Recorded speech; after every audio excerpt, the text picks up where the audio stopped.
Welcome to WeLearn Networks. This is subject Computer Architecture and Assembly Language Programming. Today we will discuss the chapter ALU Organization, and this is session number 11.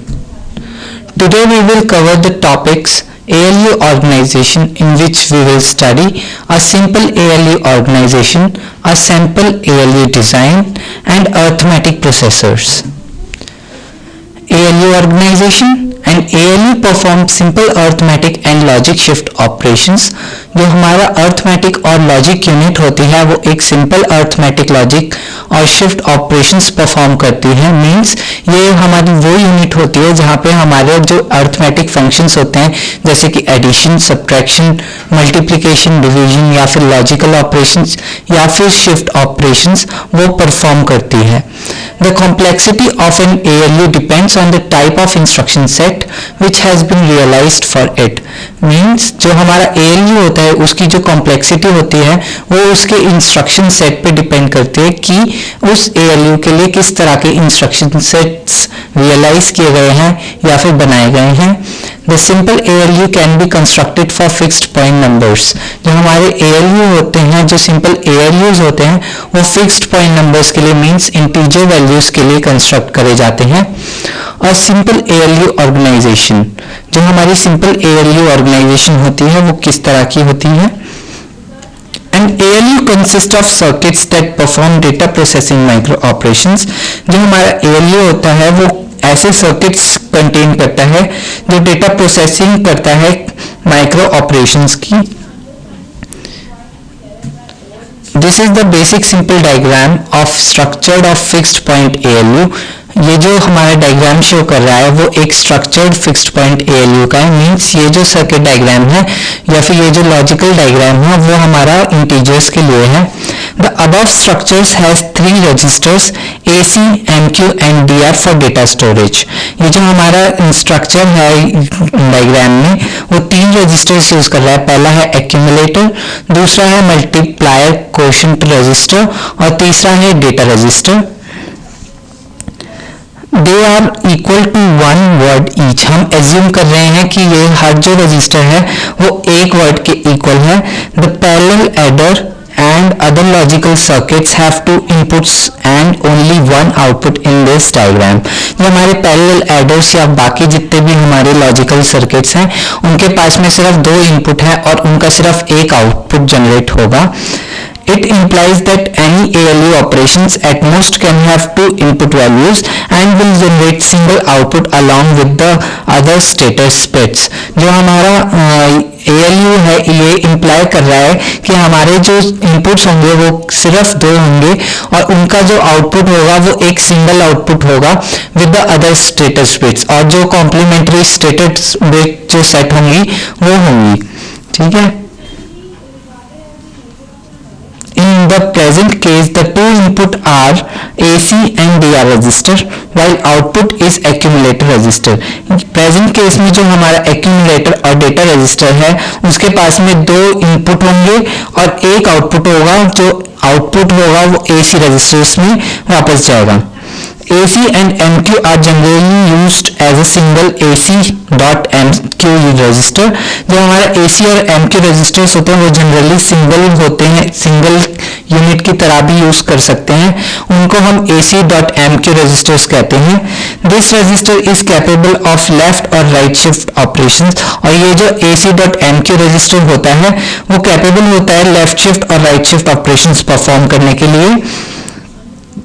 Some of micro operations that can be defined on this ALU are, कुछ micro operations जो इस ALU पे perform हो सकते हैं वो होते हैं addition, subtraction and और exclusive और and not operations. ये हमारे होते हैं AC प्लस TR. मीन्स जो हमारा एक्यूमुलेटर है वो एडिशन परफॉर्म कर रहा है डेटा रजिस्टर्स के साथ में और जो हमारा रिजल्ट है वो AC में स्टोर हो रहा है. Means AC plus DR tends to AC. Subtraction के लिए AC minus DR tends to AC. And के लिए हमारा AC power DR tends to AC. और के लिए हमारा है AC disjunction DR tends to AC. Exclusive और के लिए है AC एक्सक्लूसिव और DR tends to AC. And not में AC tends to AC.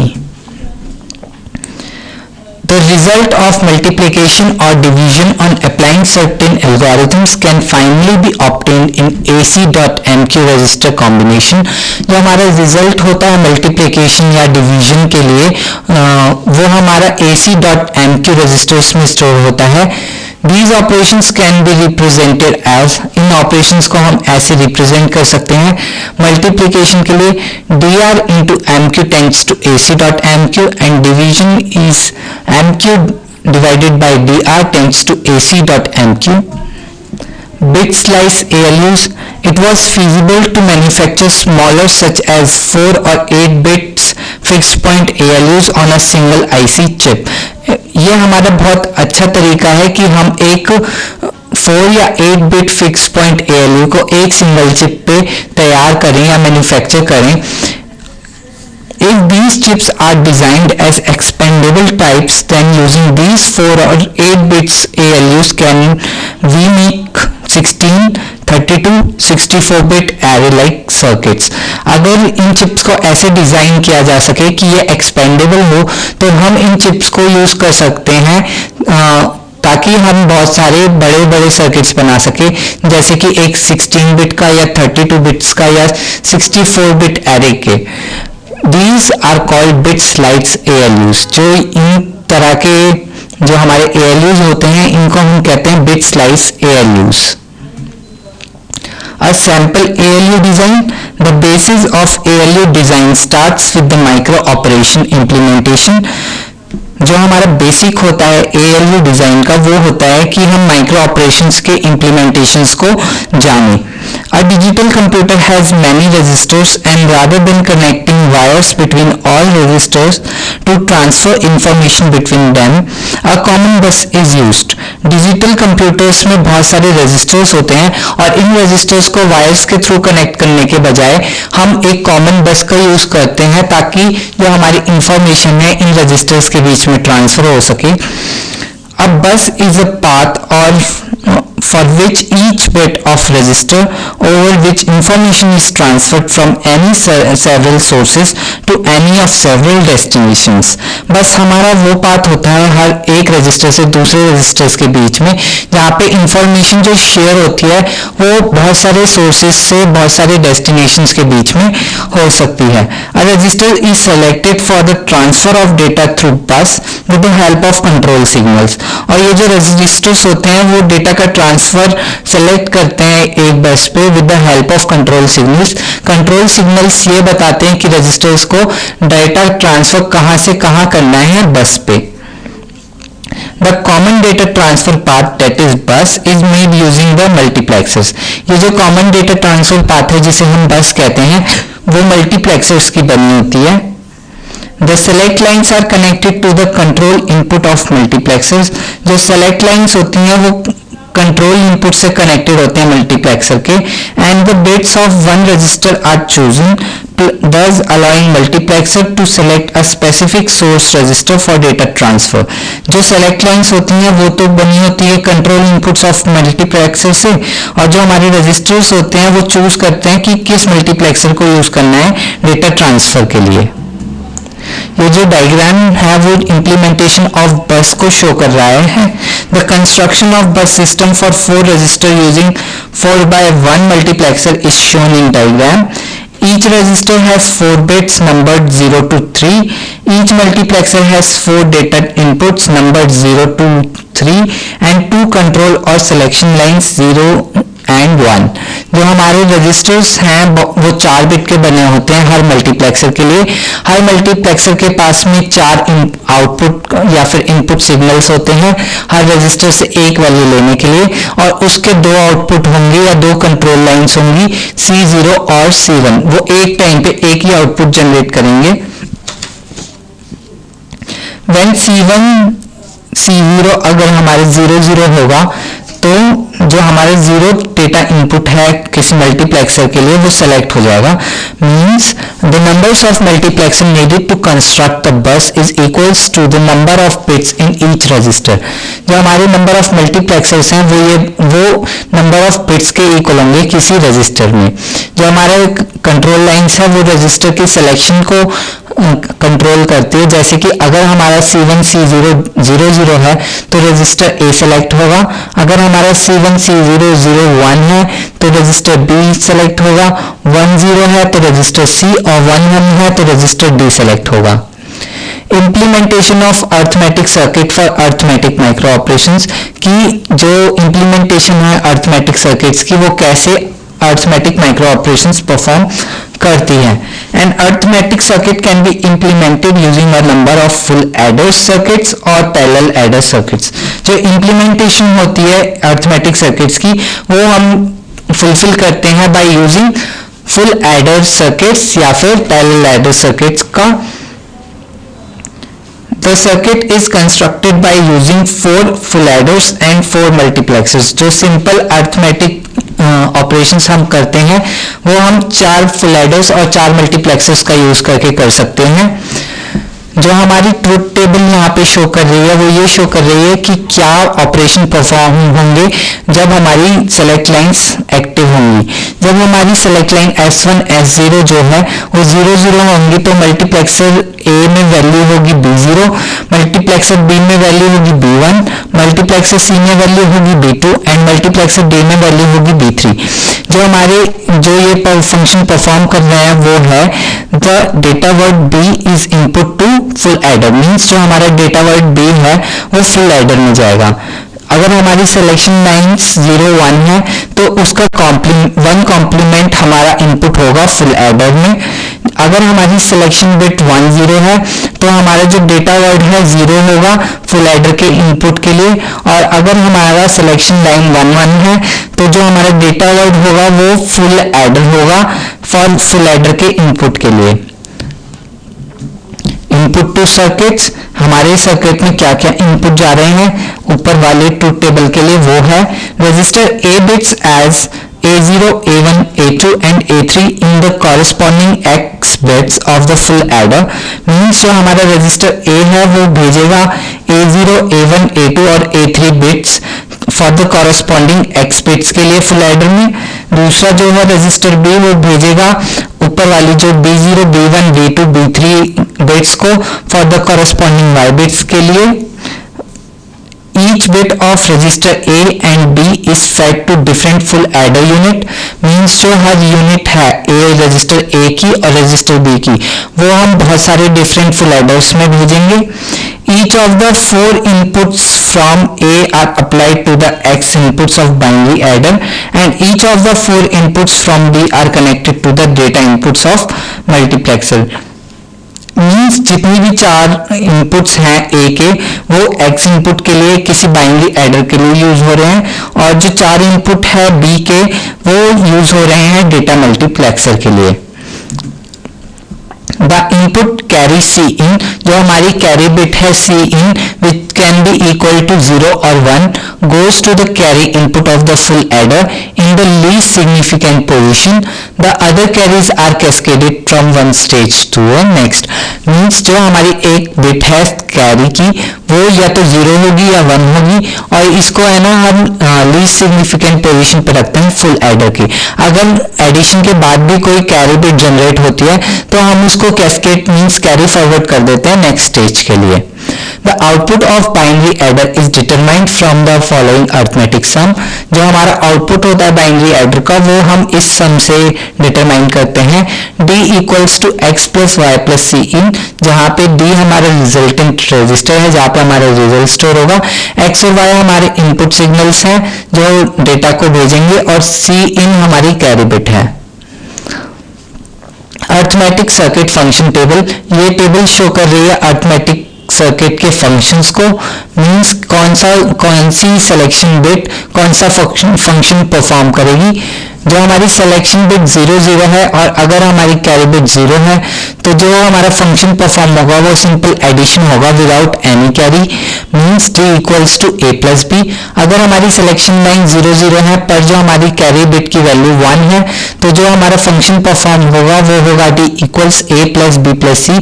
ये हमारी जो एडिशन हो रही है वो एडिशन विद कैरी हो रही है।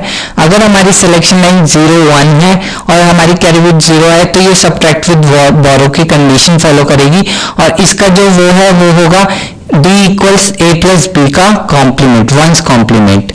0 1 अगर हमारी सिलेक्ट लाइन्स हैं और हमारी कैरी बिट है 1 तो जो हमारा फंक्शन परफॉर्म होगा वो होगा सब्ट्रैक्ट का और इसके लिए जो फंक्शन होगा वो होगा d equals a plus b का कॉम्प्लीमेंट प्लस 1, मीन्स जो हमारा b का 2's कॉम्प्लीमेंट है वो यूज होगा सब्ट्रैक्शन के लिए। अगर हमारी सिलेक्ट लाइन्स 1 0 है और कैरी बिट 0 है तो जो फंक्शन परफॉर्म होगा वो होगा ट्रांसफर फंक्शन, मीन्स एक रजिस्टर से वैल्यू दूसरे रजिस्टर में जा रही है। अगर हमारी सिलेक्ट लाइन 1 0 है पर जो हमारी कैरी बिट है वो 1 है तो जो हमारा इनपुट वैल्यू या फंक्शन परफॉर्म होगा वो इंक्रीमेंट का फंक्शन परफॉर्म होगा, मींस रजिस्टर की वैल्यू एक इंक्रीमेंट कर जाएगी और इसका फंक्शन होगा d इक्वल्स a प्लस 1। अगर हमारी सिलेक्शन लाइन 1 1 है तो जो हमारा और हमारी कैरी बिट अगर 0 है तो जो फंक्शन परफॉर्म होगा वो डिक्रीमेंट फंक्शन परफॉर्म होगा। इसके लिए जो फंक्शन है वो है d इक्वल्स a माइनस 1 और अगर हमारा जो सेलेक्ट सिग्नल्स हैं वो 1 1 है पर जो हमारी कैरी बिट वो 1 है तो हमारा एक और ट्रांसफर फंक्शन परफॉर्म होगा d equals a। Implementation of logic micro operations, जो इम्प्लीमेंटेशन हो रहा है लॉजिकल माइक्रो ऑपरेशंस का वो कैसे हो रहा है। For the implementation let us first ask the question how many logic operations can be perform with two binary variables. हम दो बाइनरी वेरिएबल्स के साथ में कितने नंबर ऑफ फंक्शंस या लॉजिकल ऑपरेशंस परफॉर्म कर सकते हैं। आंसर है ओनली 4। तो हमारा जो इनपुट होगा तो वो होगा 4 input combination, that is 2 raised to the power 4 equals 16 output combination of truth values for a function. हर एक फंक्शन जो होगा वो 16 फंक्शन 16 लॉजिकल ऑपरेशंस परफॉर्म करेगा। वो होंगे अगर हमारी इनपुट लाइंस हैं 0 0 0 0 तो जो हमारा फंक्शन होगा वो होगा f0 इक्वल 0 जो कि एक क्लियर फंक्शन है, मींस जितने भी रजिस्टर्स में वैल्यू है वो 0 पे सेट हो जाएगी। अगर हमारा फंक्शन है 1 जो हमारी इनपुट लाइंस में वैल्यूज आ रही है अगर वो 1 है तो जो हमारा फंक्शन परफॉर्म होगा वो एंड फंक्शन परफॉर्म होगा, means f equals to x dot y। अगर हमारा जो इनपुट लाइन है वो 2 शो कर रही है तो उसके लिए जो हमारा फंक्शन जो परफॉर्म होगा वो होगा r1 का एंड होगा r2 के कॉम्प्लीमेंट से, means f2 is equals to x dot y complement. अगर हमारी वैल्यू इनपुट लाइंस पे 3 आ रही है तो जो हमारा फंक्शन होगा वो ट्रांसफर फंक्शन होगा ऑफ r1, मींस जो रजिस्टर r1 की वैल्यू है वो ट्रांसफर होगी। इसका जो फंक्शन है वो है f3 इक्वल्स x। अगर हमारा लॉजिक फंक्शन इनपुट लाइन पे है 4 तो वो फंक्शन f4 परफॉर्म होगा जहां पे जो चीज है वो होगी r2 का एंड होगा r1 के कॉम्प्लीमेंट के साथ। f4 is equals to x का कॉम्प्लीमेंट डॉट y। अगर हमारा वैल्यू इनपुट लाइन पे है 5 तो f5 equals y function perform होगा जो कि एक ट्रांसफर फंक्शन है r2 का। अगर हमारा इनपुट लाइन पे वैल्यू है 6 तो हमारा एक्सक्लूसिव और फंक्शन परफॉर्म होगा f6 is equals to x XOR y। अगर हमारा इनपुट लाइन पे वैल्यू है 7 तो एक और फंक्शन परफॉर्म होगा f7 equals to x plus y। अगर हमारा इनपुट लाइन पे वैल्यू है 8 तो हमारा एक नॉर ऑपरेशन परफॉर्म होगा f8 equals to x plus y whole का कॉम्प्लीमेंट। अगर हमारी इनपुट लाइन पे वैल्यू है 9 तो हमारा एक्सक्लूसिव नॉर फंक्शन परफॉर्म होगा। इसका फंक्शन है f9 equals x XOR y whole का कॉम्प्लीमेंट। अगर हमारी वैल्यू है 10 इनपुट लाइंस पे तो जो फंक्शन परफॉर्म होगा वो होगा कॉम्प्लीमेंट ऑफ r2। इसका फंक्शन है f10 इक्वल्स y का कॉम्प्लीमेंट। अगर हमारी इनपुट वैल्यू पे वैल्यू है 11 तो हमारा जो फंक्शन परफॉर्म होगा वो होगा r1 का और with complement of r2, means इसका जो फंक्शन है वो होगा f11 equals x plus y का कॉम्प्लीमेंट। अगर हमारा इनपुट पे लाइन पे जो वैल्यू है वो है 12 मीन्स 1100, तो जो हमारा फंक्शन परफॉर्म होगा वो होगा complement of r1 means f12 is equals to x का कॉम्प्लीमेंट। अगर हमारे इनपुट वैल्यू के वैल्यू है 13 मीन्स जो हमारी इनपुट लाइन है उस पर वैल्यू है 1101 मीन्स 13, तो जो फंक्शन परफॉर्म होगा वो होगा r2 का और होगा r1 के कॉम्प्लीमेंट के साथ, और इसका जो इनपुट फंक्शन है वो है f13 इक्वल्स x का कॉम्प्लीमेंट प्लस y। अगर हमारा इनपुट लाइंस पे जो वैल्यू है वो 14 होगी तो जो फंक्शन परफॉर्म होगा वो होगा NAND, और इसका जो फंक्शन है वो होगा x डॉट y का होल कॉम्प्लीमेंट। अगर हमारी इनपुट लाइन पे वैल्यू है 15 मीन्स 1111, तो जो हमारा फंक्शन परफॉर्म होगा वो ये होगा कि हर रजिस्टर की वैल्यू 1 पे सेट हो जाएगी। f15 equals to 1। Implementation of simple arithmetic and logic shift, जो हमारा अब जो इम्प्लीमेंटेशन हो रही है वो बता रही है सिंपल अर्थमेटिक लॉजिक और शिफ्ट यूनिट को। The arithmetic and logic micro operations can be implemented individually. जो हमारे अर्थमेटिक और लॉजिक माइक्रो ऑपरेशंस हैं हम उन्हें इंडिविजुअली भी परफॉर्म कर सकते हैं। If we combine these two circuits along with shifting logic then we can have a possible simple structure of ALU। अगर हम इन दोनों सर्किट्स को कंबाइन कर देंगे जो कि फंक्शन भी परफॉर्म कर सकते हैं लॉजिकल और शिफ्टिंग के दोनों के, तो हमारे पास में एक बहुत ही सिंपल स्ट्रक्चर आ जाएगा ALU का। In effect ALU is a combinational circuit whose inputs are contents of specific registers. In fact जो हमारा ALU है वो हमारा एक कॉम्बिनेशनल सर्किट है, बहुत सारे उन इनपुट्स का जो कि एक स्पेसिफिक रजिस्टर्स के कंटेंट होते हैं। ये जो हमारी ट्रुथ टेबल अभी जो दिखाई दे रही है वो सारे लॉजिकल माइक्रो ऑपरेशंस बता रही है जो कि एक सैंपल ALU डिजाइन परफॉर्म करता है। जो हमारी सिलेक्शन लाइंस हैं और जो हमारी कैरी इनपुट है, सिलेक्शन जो हमारी ऊपर है 3 से वो ऑपरेशन परफॉर्म करेंगी अर्थमेटिक का, जो हमारी 3 के या 4 के बाद से हैं 4 से 8 तक है वो लॉजिकल, और जो 1011 है वो शिफ्ट ऑपरेशंस परफॉर्म करेंगी। इसका जो ट्रुथ टेबल और फंक्शंस दिए हुए हैं वो डायग्राम में दिए हुए हैं। एक बार मैं बता देता हूँ, जो पहले जो वो ऑपरेशंस माइक्रो ऑपरेशंस हैं वो है अर्थमेटिक, जिसमें हमारा transfer, increment, addition with carry, subtract with borrow, subtract, decrement and transfer function use होते हैं। लॉजिकल ऑपरेशंस में हमारे होते हैं एंड और, एक्सक्लूसिव और, एंड कॉम्प्लीमेंट फंक्शंस, और जो हमारे शिफ्ट माइक्रो ऑपरेशंस होते हैं वो होते हैं शिफ्ट राइट या shift left. Arithmetic processors. A typical CPU needs most of the control and data processing hardware for implementing non-arithmetic functions. जो हमारा typical CPU होता है उसे बहुत सारे कंट्रोल और डेटा प्रोसेसिंग हार्डवेयर के इम्प्लीमेंटेशन की जरूरत होती है non-arithmetic functions के लिए।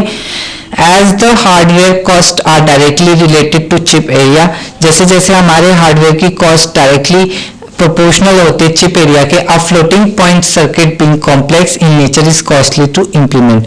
जो हमारा फ्लोटिंग पॉइंट सर्किट होता है वो बहुत कॉम्प्लेक्स होता है नेचर में, इसलिए जो हमारे हार्डवेयर की कॉस्ट होती है वो भी बहुत हाई होती है। They need to be included in the instruction set of a CPU। तो और इनको हमें CPU के इंस्ट्रक्शन सेट में इंक्लूड करने की जरूरत नहीं होती। इन सच सिस्टम्स, ऐसे सिस्टम्स में floating point operations for implemented by using software routines.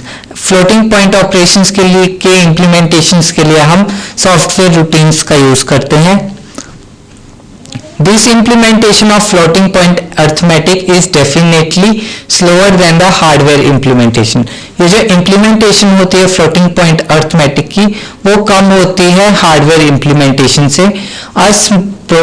A processor if devoted exclusively to arithmetic functions, एक प्रोसेसर जो स्पेशली डिवोट किया गया है अर्थमेटिक फंक्शंस के लिए, उसे हम यूज कर सकते हैं full range of arithmetic functions को परफॉर्म करने के लिए किसी हार्डवेयर के लिए, और जो उसकी कॉस्ट होगी वो भी बहुत लो होगी।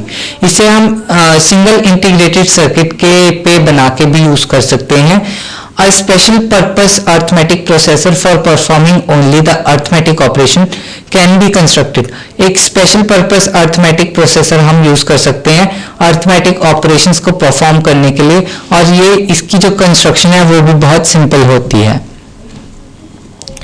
This processor physically may be separate yet can be utilized by CPU to execute complex arithmetic instructions. जो हमारे ये processors होते हैं वो physically separate कर सकते हैं, और CPU का जो utilization है इन complex program arithmetic instructions को execute करने के लिए वो भी अच्छा होता है. An arithmetic processor also helps in reducing program complexity. Arithmetic processor जो होता है वो program की complexity को reduce करने में help करता है, क्योंकि ये एक rich instruction set provide करता है machine के लिए. Some of instruction that can be assigned to arithmetic processor can be related to the addition, subtraction, multiplication and division of floating point numbers, exponentiations, logarithms and other trigonometric functions. जो कुछ instructions होती है जो arithmetic processor कर सकता है वो होता है addition, subtraction, multiplication, division of floating point numbers. ये floating point numbers के लिए होता है, और जो extra work ये करता है वो होता है exponent values को find करना, log find करना, और जो बहुत सारे trigonometric functions हैं उनका भी use करना.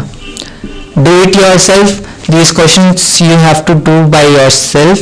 पहला है what is an arithmetic processor, और second one is explain the implementation of arithmetic circuits for arithmetic micro operations.